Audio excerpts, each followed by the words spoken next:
The ghost that passed over Greater Victoria today and left behind plenty of admirers, Grey Ghost 1. A legendary Second World War era naval plane took off this afternoon from the Victoria Flying Club. As A News reporter Andrew Johnson shows us now, before it left, this $3 million fighter brought history to life.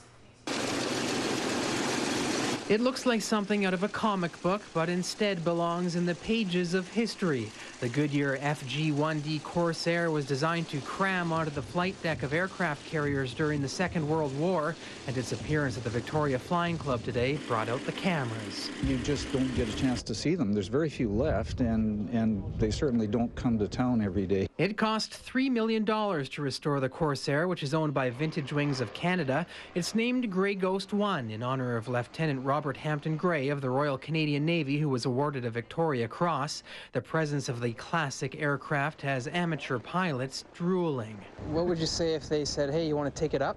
In a heartbeat. Now, I don't know if I could, but I would give it a darn try. Yeah, that would be a sweet ride. But for some, merely flying Grey Ghost 1 wouldn't be enough. Found I'd sleep in it. Paul Kissman won't be curling up inside Grey Ghost 1 tonight, but he is getting set to take off for the Abbotsford Air Show.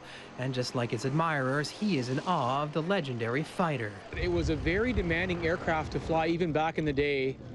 And we had kids with 100 hours of flying time on a carrier in this aircraft. And now we search for people with thousands of hours to fly them. Among all of the pilots, veterans, and the general public gathered here today to take a look at a piece of our history, the most enthusiastic onlookers may have been two young girls who came along with their dad. See if you can pick them out of the crowd. I thought that thing was so cool about all the engines and motors. I thought that was just so unbelievable because not all planes have that much. I thought it was just so cool. I never seen something like that. I never seen a plane with one seat before. An hour later, Grey Ghost 1 is in the air, followed by a restored F-86 Golden Hawk Sabre, and they pass over the Flying Club to salute our Navy on its 100th birthday, on their way to a new crowd, who will no doubt be just as appreciative as this one. In North Saanich, Andrew Johnson, A News.